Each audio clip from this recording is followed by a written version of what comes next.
Hi, everybody. Welcome back to the channel. Back to our Classic Reads playlist, where this time I'm going to speak with Mark Tiedemann about Flowers for Algernon. Mark, do you want to give us a really brief rundown of the plot? The original short story didn't have much of a plot. They were all journal entries by the protagonist, Charlie Gordon. He is a handicapped, what was considered then handicapped, subpar intellectual development, becomes part of a project to see if it's possible to enhance intelligence. It's kind of hand wavy at that point, but it turns out to be a success nominally. The Algernon of the title is the lab mouse that he's competing with at one point, because Algernon has already received this treatment and he's super intelligent at solving mazes and stuff like that. And as the story progresses, Charlie acquires more and more intellectual capacity. He devours learning. He becomes, probably in some ways superior to the people who did the initial research. And then quite tragically, the limits of it fail and he reverts. And Algernon dies, and Charlie keeps going he buries the mouse and he goes to its grave and puts flowers on the grave of Algernon. So yes, we have a melancholy tragedy of sorts. And that's basically it. I mean, structurally, like I said, it's a series of journal entries, and Keyes was very clever about how he did that. The spelling and spelling and grammar are really bad in the initial stages, and as it proceeds, he acquires more facility with the written language, and his spelling gets corrected, the concepts get more interesting, on and on and on, and then you see the peak, and then it slides back down to the way he was at the beginning of the story. Yeah, I think that was really impressive to me, that you can just sort of see this guy's intelligence ramping up, and it seems to be in a logical order. And I'm not sure how I would have done that through spelling and stuff, but Daniel Keyes makes it happen. Also, I think by the time he gets to that peak part, he starts to feel like the scientists who did this procedure are like just so far beneath him. He starts to really just like kind of despise them for how slow they are and how they don't see the obvious. But then he starts to slide downhill. So. And then, of course, the little mouse dies. The little mouse can't run mazes anymore. He forgets how to run mazes and dies. And so it's also those stories where you know what's going to happen, right? Even though it hasn't happened. I mean, he's keeping journal entries, so obviously he can't do it after he's dead. Died today after I got released, reverted to my original state. But because the mouse died and he's reverting, and then he like wanders away, right? Just leaves them, so they don't know where he is. But at some point, pretty soon, he's just going to be a body somewhere. Yeah. It's I'm not entirely sure what Keyes may have been aiming for with this, as a warning or just an observation that we often do things that seem to be magnificent initially, and then the downside hits, and we have to adapt and cope and realize that we are, after all, not gods. To quote another science fiction film. But the story is very well written. It first appeared in 1959 in the magazine of Fantasy and Science Fiction, and it was expanded into a novel in 1966. Everybody may be familiar with the movie, Charlie, but there was apparently a television production in 1961 called The Two Worlds of Charlie Gordon, also starring Cliff Robertson. And Cliff Robertson apparently really loved Keyes' original vision, and he went to battle for it to maintain it, because everybody else wanted a happy ending. They wanted Keyes to rewrite it so that he didn't lose his brains. He gets the girl. He has a happy life, etc., etc. And in the television production, apparently, they compromised, but they wanted to leave the viewer with the idea that Charlie could recover his intellect. So The last scene is Charlie visits the grave of Algernon, and somebody has left a copy of Paradise Lost, and the original script said, he looks at that and then picks it up and starts leafing through it, and then the fade to credit, which gives you the idea that maybe he's still got a spark in there, and he's going to. And Cliff Robertson decided that won't work, and because it was live television. He just decided to sit there and not move at all. He doesn't see the book. He doesn't pick it up. He just waits for the time to run out and the credits roll to sort of preserve the ending. And then I didn't realize this initially until I looked. Cliff Robertson was the producer on the big film version. Okay. And we have that very melancholy ending, which is sort of a little different because I don't know if you remember the ending of the movie. There's a shot of Charlie at the park in the playground on a seesaw, and he's 5 years old again, and he's just having a ball on the seesaw. So despite the loss, he's found a place to be happy again. Which is perhaps one step further than Keyes took it. The mouse dies from the effects of the treatment.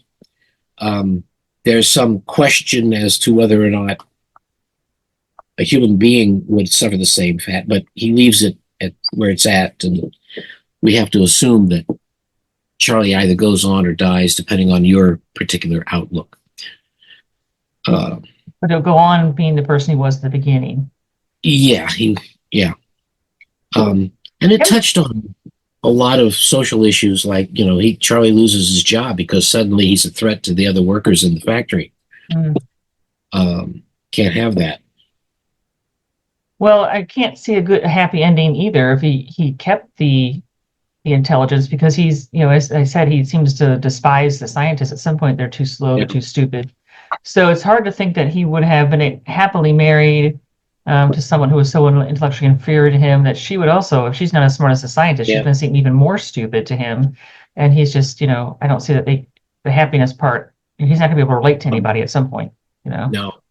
And you can assume that he got that attitude, not just because he's suddenly very smart, but because of the way it happened to him. He did not matriculate through the normal process of acquiring an education. So all of the little mitigating governors that we all just take for granted did not apply to him. He just got smart. And all of the social restraints that came with a normal education, he bypassed completely. So, he had no patience. He lacked patience, and it just annoyed him, which, that's the flip side of that particular thing. I guess we've all run into somebody in our lives who just thinks he's the smartest guy in the room and can't help letting everybody know that. Yeah, he'd probably be pretty insufferable if he stayed at that peak. So yeah, you don't necessarily want to be the smartest man in the room, especially if you know it and want to make everyone else know it too, right? It's one of those, and the reason it's here on Classic Reads, it's one of those stories that really sticks with people, right? I mean, you read it once or you see that movie, you're not going to forget it, right? No, we can see ourselves in that, because what if we had available to us a magic pill that doubled our intellectual capacity? And that's a recurrent thing throughout science fiction. There's a large body of work that goes directly to human intellectual capacity. You go back to the early 50s, Poul Anderson's first novel, Brainwave, which posited that the only reason we are at the level we're at is because the solar system is passing through this field in the galaxy that has damped our intelligence, and we're about to come out of it. And all of a sudden, our collective intelligence is going to double. And you have hints of it and other things. I quoted Forbidden Planet earlier, and the Krell had monkeyed with that so that they could actually do creation by mere thought. and ended up murdering themselves on one night. The monsters from the id. And it goes on. The closest story I've read to Keyes is a more recent one by an acquaintance of mine. Timmons Isaias wrote a story called Norbert in the System, which ended up anthologized quite a bit. And it's about a guy who gets an implant that, we're used to that with cyberpunk. You get the implant, and he's got this thing that allows him to appear as a really super smart guy, and it changes his life. He gets access to all the right parties, and he gets a new job. But at one point, he's talking to someone, and he takes it out. He says, really, I'm not very smart. It's this thing. But we all seem to have a fantasy for having something like that. Donald Kingsbury's last novel, which I thought was an odd one for him to do, was Psychohistorical Crisis, and it was a revamping of Asimov's Foundation thing. And all of the psychohistorians, in fact, most of the people in that, all were gifted with intellectual prostheses that allowed them to think at an extraordinarily high level. And the protagonist has broken the law, and they take that away from him. And he's literally a drooling idiot for the first several days after they do, because he can't function at all without this. We seem to like that in science fiction, playing with the innate intelligence thing. Of course, a step removed from that is our concern with AI, which we're dealing with now. We don't seem to have a lot of confidence in our own abilities in that regard. We see Skynet, right?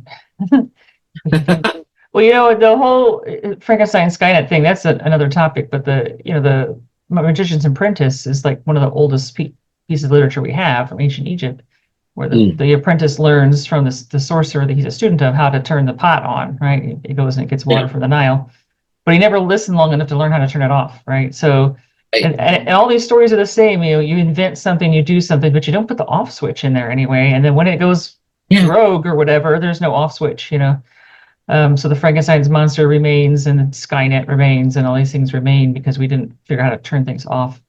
It seems to be one of our big fears throughout literature. You can do it, can you end it?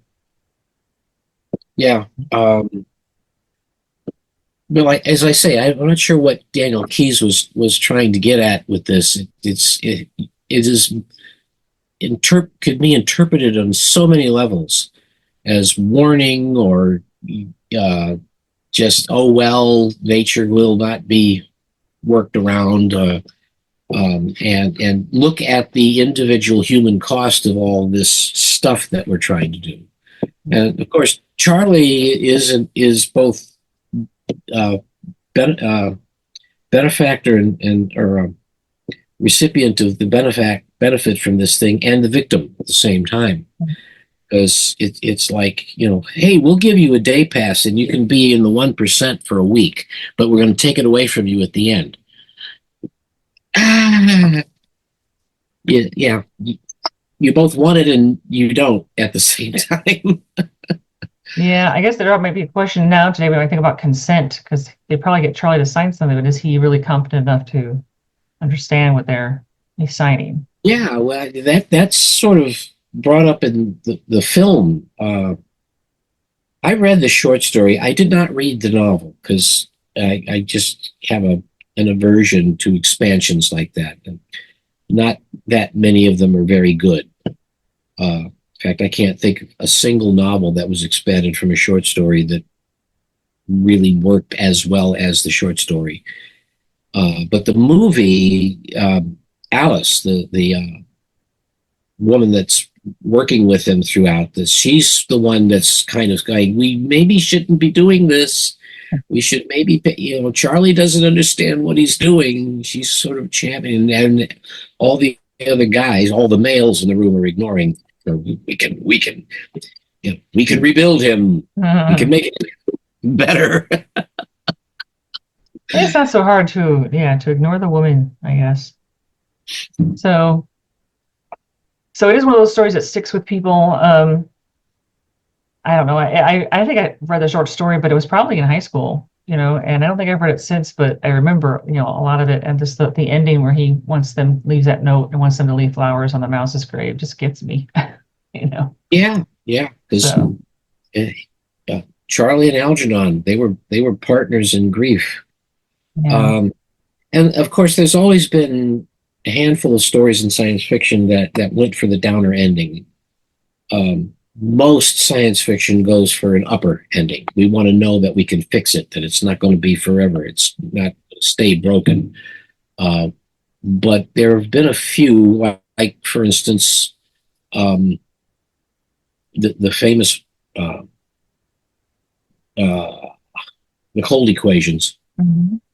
which has been endlessly taken apart and people keep. There's got to be a way to fix this, and I Right. find it interesting that it's the fandom that's embraced the whole idea that in science fiction it's presented to us that we have the capacity to do better, and here's this story that says nope, it's this way, and there's no arguing with it, and fans will not leave it alone. He had to have made a Gotta be a mistake. happy ending to the cold Gotta equations. be a happy ending. Warm those equations up. Hmm. And Yeah, this, it was kind of an American or maybe just a Western thing. I like to watch some horror movies, but my kind of horror movies are things where you can't quite see what it is or some monster in the dark something. And so, but if I watch like Japanese movies and I watch like American remakes of the Japanese movies, right? In the American version, there is going to be a character who is going to try to solve the problem, right? yeah, There is a problem to be solved. And in the Japanese version, not necessarily.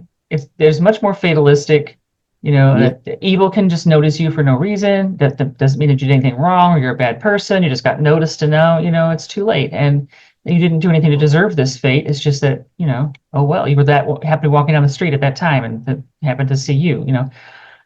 So it's much more you're going to get what you get. It's just, and the American side, it's more like, okay, we've got to solve this. Here's the clues. We're going to go here. We're going to go there. We're going to interview some people. We're going to figure out what's going on, and we're going to fix it.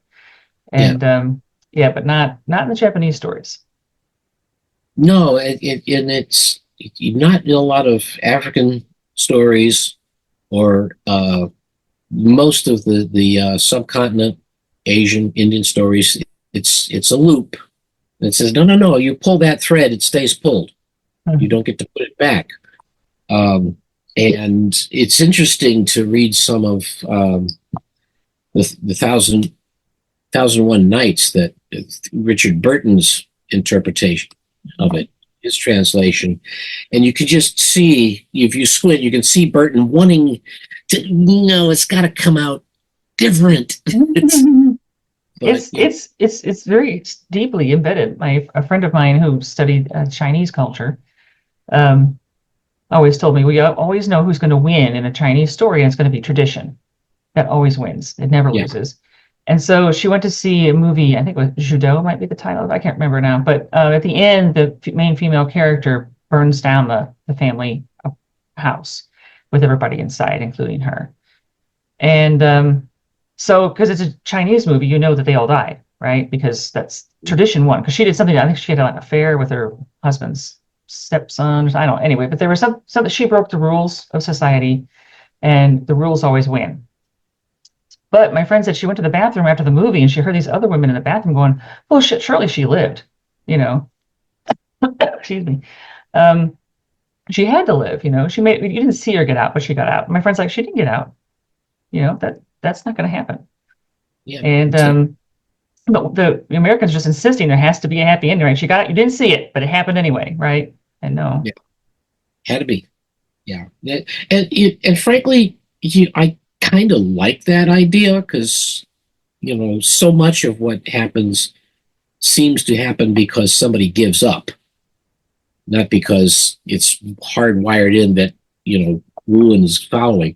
But no, somebody stepped back, let it go, walked away, didn't do this final thing, and not always, but often enough that you can kind of say that's a preferable outlook, and I'd rather go down fighting than And the problem is we do it so relentlessly in some of our literature that it always comes out right. Mhm. That after a while, it's like we're not used to the downer ending. We're not used to coping with reality as it is. And interestingly enough, Daniel Keyes primarily wanted to be a literary writer. He published several more novels. Flowers for Algernon is the only one that anybody knows about today. It won all kinds of awards. There's an opera, there's a musical, there's foreign film versions, stage plays. No doubt. Well, and of course, in science fiction, the idea of it has been taken and used multiples. Even Stephen King even toyed with it in a very short story in which these researchers had found this one place on the planet where there was no crime. Everybody was peaceful, and they went there to try to figure it out. And there was something in the water, and it was so unusual that said we could solve. And somehow they gimmick it that they take several tons of this water to a volcano that erupts, spreads everywhere, and then too late realize that no, this is going to make everybody stupid. Huh. And at the end of the story, the guy who's keeping the records suddenly forgets how to spell, and that's Stephen King. He goes for the you're all screwed, no matter what. But I think a secondary spin-off of this was, as I mentioned earlier, the cyberpunk phenomenon, in which the idea of the implant, the augment, that you can plug in and suddenly you can speak Swahili or Dutch or whatever, because you've got this thing in your head. And I try to imagine what it would feel like to unplug and suddenly be completely bereft of all. Wait a minute, a second ago I think that could cause major psychotic breaks for a Yeah, we're while. not really geared for learning something and forgetting it instantly like that. Yeah, I mean, they did same thing like Joss Whedon did on Dollhouse. People were always were putting different Oh chips in their yeah, heads, on the second yeah, season. If you need to learn how to do this, we could took out that chip, so then you can no longer say fly a helicopter, but you stick in another chip and now you speak Russian or whatever. yeah, So you just had these chains of, instead of keys, just lots of chips, so you put them in as necessary. And they did on yeah. Doctor Who too, on that one where they go to the bank and one of the characters is similar thing. He just switches the chips out in his head for what he needs to know, which is interesting. I mean, and part of it because when he says he doesn't remember his family, he must have erased them when he got captured because he didn't want to, to just rat on the other people that did whatever he did and why he got arrested. And someone says, well, why would you do that? Why'd you give up your memories? And he's like, I don't know. I suppose I must have loved them very much, but he can't remember them or even Yeah. loving them. He just knows that he must have loved them because otherwise, why would he have, deleted the knowledge of them from his brain? So yeah, it would be really weird if you could just like upload and download and just be different all the time. Who are you then? That's going to bring a lot of philosophical. Who are you as a person then? Without all this knowledge, or are you different people or whatever? We could get into really weird philosophical realms. But in Charlie, I mean, he this story, I mean, he still stays the same person. We still get the continuity of like some sort of core Yeah. person. It's just that he keeps changing and he changes back. But in a way, I mean, at first he's upset, right? He's the mouse gets stupider, and so he's like, no, it's gonna happen to me too. And he's just like throwing himself at this problem, trying to solve it. But as he gets toward the end of the story, then he kind of forgets that he was really trying to solve it, or that there needs to be a solution, and he just kind of accepts because now he doesn't really remember He doesn't have. all those the intellectual capacity they had, a few days before. Yeah, it suggests that the ability to anticipate tragedy is a function of IQ as much as anything else. That people who aren't able to intellectually grasp it won't have those feelings, which I think that's kind of a interesting dramatic conceit. I wonder how that might play out in real time. I was just remembering another novel that came out roughly about the same time as the expanded Flowers for Algernon was Kurt Siodmak's Hauser's Memory, which was about a scientist who was experimenting with RNA, which was the hot new thing at that time, but it was assumed that RNA encodes memory. And he distilled it from this guy and shot himself up with it, and suddenly he's reliving a concentration camp victim's life. He's becoming more and more, yeah. And how would this, which is another argument that maybe we don't have telepathy because early on in our evolution, it turned out to be the key to mass murder. You don't really want to know what somebody else is thinking. Yeah, true. That's a great line in "Is There in Truth No Beauty" from the original Star Trek, right? Where Diana Muldaur is playing this telepath who was studying on Vulcan, right? And Kirk tells her, "Oh, so you're learning how to read minds?" She says, "No, how not to read them." Yeah. And that just seems really deep. It's like, okay, people think, "Oh, I'll be able to read your mind," but really, it's probably more like, how do I avoid reading all these minds, right? Yeah. There's minds all over the place, and they're all telling you things, and they're probably lots of stupid things, or just things you don't want to know, like what's on their grocery list, or they need to remember to call their daughter, or, just stuff that's completely just clogging your brain up now. How do you push all that out? Yeah. I touched on that in my first novel. And I had one telepath basically say to somebody, he says, "Look, it would be much simpler if you just told me. Mucking about in somebody else's brain is a mess."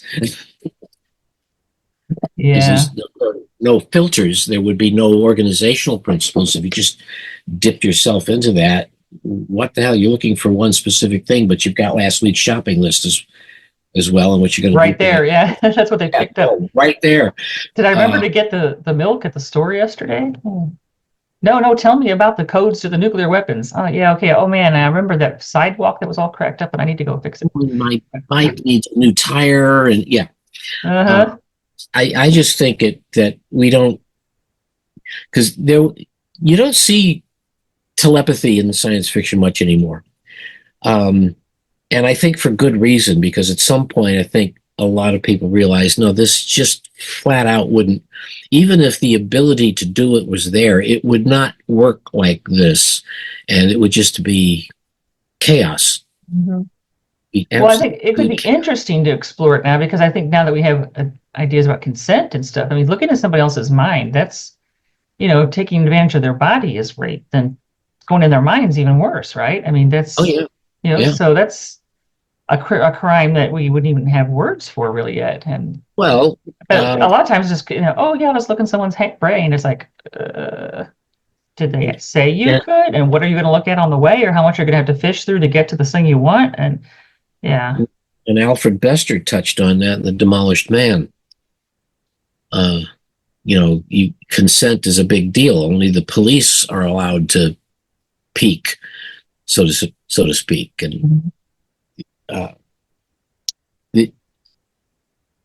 yeah, well, okay, we're maybe get away from Flowers for Algernon a little bit, but it does obviously, but I think the story obviously prompts some of those ethical questions, because we do have questions about consent, and we do have questions about, can you change someone, and how much of your mind is you, and if it gets changed, it's still you, or what are you as opposed to what am I, and I mean, I tell my students sometimes, it's like, I just have to take it on faith that you're all people, right? Because I know my thoughts, and I know I have emotions, but I don't really know that you do. I have no way to establish that. You could just be like an automaton acting like you have emotions, right? Maybe you came from a factory yesterday. I can't tell. All I know is what's in my head. And that can be a bad thing when you decide not to empathize with other people because they're not real to you, which Charlie kind of gets there a little bit when he despises the scientist. It's like, I'm a real person. I'm so smart, and I'm whatever. And you guys are just slowing me down. You're holding me back, Whereas at the beginning of the story, he thought more like of them as heroes, Yeah. And then he just gets to be like, they're so hard beneath me. Your point that Charlie remains Charlie through the whole thing touches on, the last couple of decades, we've had a great deal of social attention placed on the whole idea of what's normal. and uh, questions that arise out of treatment of people who are autistic or in any way um, neurodivergent. Uh, what at one point back when this story would have been new to everybody, the idea was that there is a standard, and anybody who doesn't meet that standard is somehow handicapped, and we should do everything we can to make them normal. And now we react to that idea like, well, what's your definition of normal, and how do you know they're not happy? And all these questions, not just consent, but what set of guardrails are you referring to when you are making the judgment that we're going to treat this one, we're going to leave this one alone? And then consent comes in because you do have the question of the ability to consent. Is it a lack of ability to consent, or is it a lack of willingness to engage that particular assessment? It's not. It may well be that it's not that they don't know how to consent. It's that they've decided that you're. No, I'm not playing that game. Why would you want to change me? Yeah, it'd be nice to be smarter, but what does that do to me? I'm happy, or not. Work in progress, but I think that Keyes touched on a whole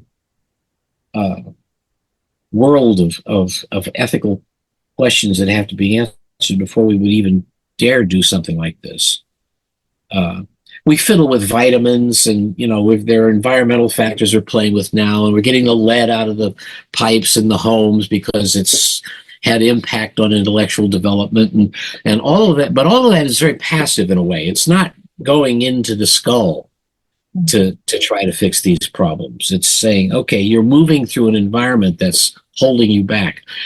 Okay, yeah. Let's see how that works out first before we start pumping people full of chemicals, because we haven't actually waited. We're doing that to some extent now.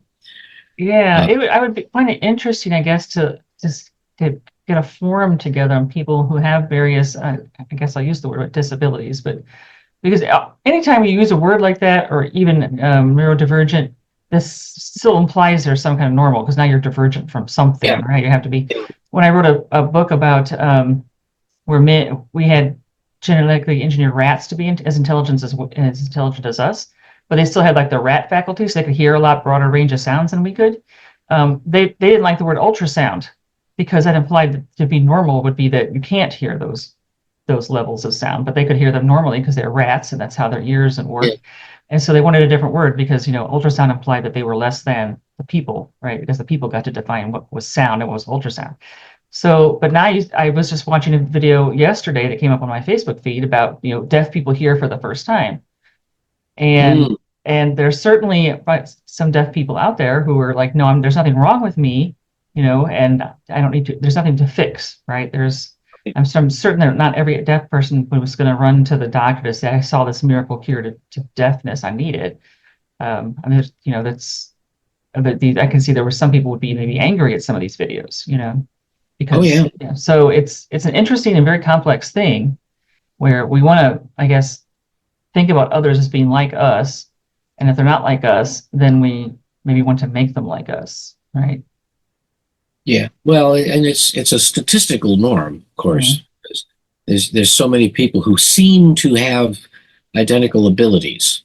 What they do with it is questionable sometimes, but the vast majority of Homo sapiens sapiens can do these things. And if you can't, for whatever reason, do any one of these, we consider you disabled, which is automatically a derogation. Okay, sit over there in the corner because you can't play. You're disabled. And then the question is, well, would you like to be made like the rest of us? And I could see people just on principle saying, why would I want to be like all the rest of you? You're a bunch of arrogant, entitled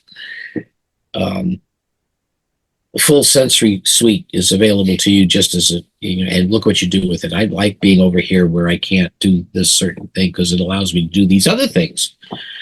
And this, and this is what you're bringing it back to the topic. This is one of the things I love about good science fiction, because a simple story, what appears to be a simple story, can trigger all cascading questions about the assumptions that we make.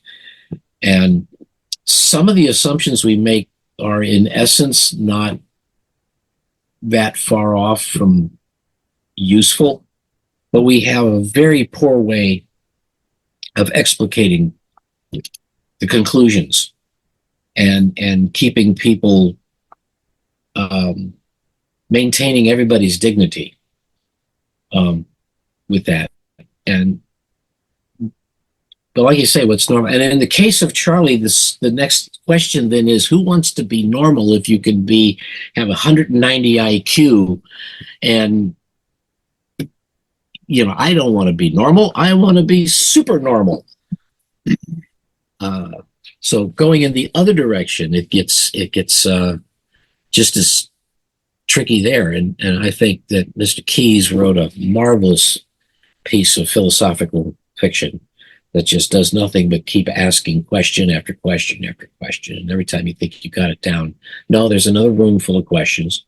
And it just, before he died, he was asked if he was sorry that this was the thing he was going to be, probably going to be known for, because he continued to write. And a couple of his books were marginally science fictional, but he really wanted to be a literary mainstream author.